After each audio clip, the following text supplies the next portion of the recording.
I'm going to take you through a little tiny history of the world. In 325 AD, the Ecumenical Council of the Catholic Church is set up. The Ecumenical Council of the Catholic Church is like the basis which gives all of the rules to Christianity. It's like the Akal Takht for Sikhism. This is the Ecumenical Council.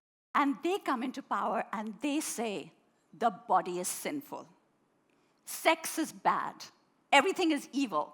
Give it all up. Pleasure is bad for you.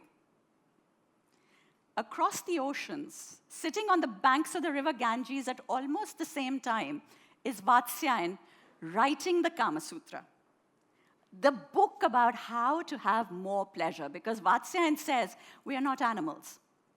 We are the only species who's capable of understanding just how much pleasure there is and how to develop it. So he gives you 5,000 different ways of kissing. Just as a matter of interest, how many different ways has anybody here tried? Anything? Okay, there are 5,000 different ways of kissing. I mean, he goes into it. You have to hear about it. I will tell you a little bit if I have the time. Perfuming, paan. Paan was the ultimate in seduction. The giving and taking of paan. Different shapes and sizes of paan, different fillings.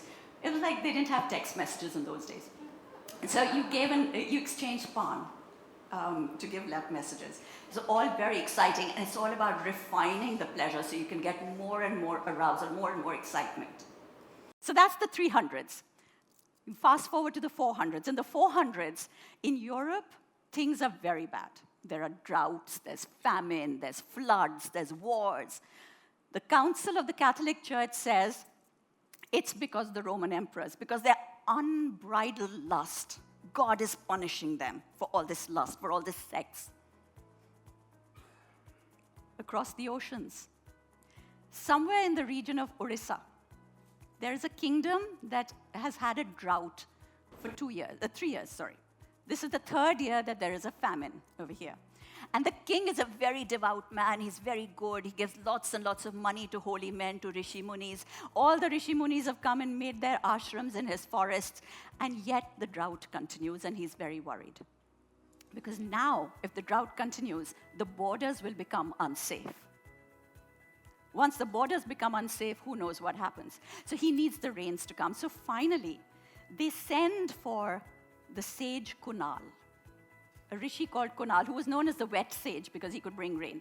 So the sage Kunal turns up, and he looks around, and he says, the problem is there hasn't been enough sex in this kingdom. This festival takes place, and ladies and gentlemen, the rains came. After 3 days, the rains came. The book is absolutely amazing. It's full of it. It's a very important part of our literary background. And it's a very important book for diplomacy. You would be amazed at what an incredible book of diplomacy it is. And I think that it's about time we bring this narrative back.